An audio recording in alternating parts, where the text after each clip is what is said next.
Hi everyone, welcome back. आज की इस वीडियो में मैं आप लोगों को ऑड टू ऑटम का सिमरी बताऊंगा।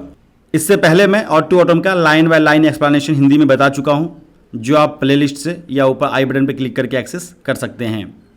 एग्जाम में सिमरी 5 मार्क्स का आता है।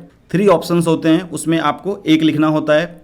कभी कभी ये केवल प्रोज से आता है, कभी केवल पोएम से आता है, या कभी कभी दोनों से आता है। और सिमरी को लिखने से पहले ये कुछ पॉइंट्स है जो आप लोग हमेशा ध्यान में रखिएगा कि टोटल वर्ड्स आपको 100 से 120 वर्ड के बीच में लिख सकते हैं। फर्स्ट पैराग्राफ इंट्रोडक्शन होगा पोएट का, चैप्टर के नेम के साथ में, और टाइप ऑफ पोएम etc आप दे सकते हैं। उसके बाद आपको 2 पैराग्राफ का पोएम का मेन थीम या पोएम में आपने क्या सीखा वो लिख सकते हैं। और लास्ट में कंक्लूजन, पोएट कौन सा मैसेज देना चाहता है या इस पोएम में आपको क्या पसंद आया, कुछ भी लिख सकते हैं। अब आइए मैं ऐसे ही आपको सिमरी लिख के बताता हूँ कि कैसे आपको सिमरी लिखना है। अगर अभी तक आपने मेरे चैनल को सब्सक्राइब नहीं किया है तो प्लीज़ मेरे चैनल को सब्सक्राइब कर लीजिए, ताकि आने वाले वीडियो का नोटिफिकेशन आप लोगों को मिल जाए। देखिए ये सिमरी है और आपको एग्जाम में बिल्कुल ऐसे ही लिखना है।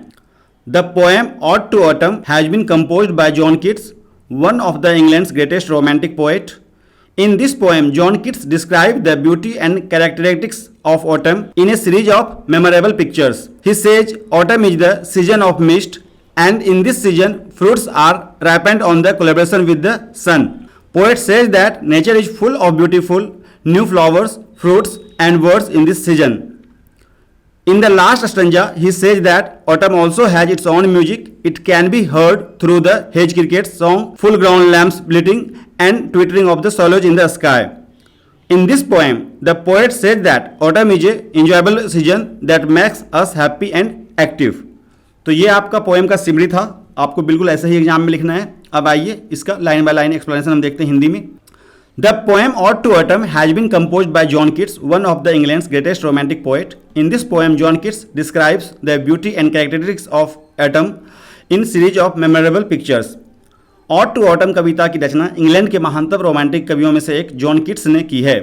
इस कविता में जॉन कीट्स ने यादगार चित्रों की एक श्रृंखला में शरद ऋतु की सुंदरता और विशेषताओं का वर्णन किया है। He says autumn is the season of mist, and in this season fruits are ripened on the collaboration with the sun. Poet says that nature is full of beautiful new flowers, fruits and birds in this season. उनका कहना है कि शरद ऋतु धुंध का मौसम है और इस मौसम में सूर्य के सहयोग से फल पकते हैं। कवि कहते हैं कि इस ऋतु में प्रकृति सुंदर नए फूलों, फलों और पक्षियों से भरी हुई रहती है। In last stanza, he says that autumn also has its own music. It can be heard through hedge cricket's song, full-grown lambs bleating, and twittering of the swallows in the sky. अंतिम छंद में कवि कहते हैं कि शरद ऋतु का अपना संगीत होता है। इसे हेज क्रिकेट के गीतों, पूर्ण विकसित मेमनों के मिमियाने और आकाश में चिड़ियों के चहकने के माध्यम से सुना जा सकता है। In this poem the poet says that autumn is a enjoyable season that makes us happy and active.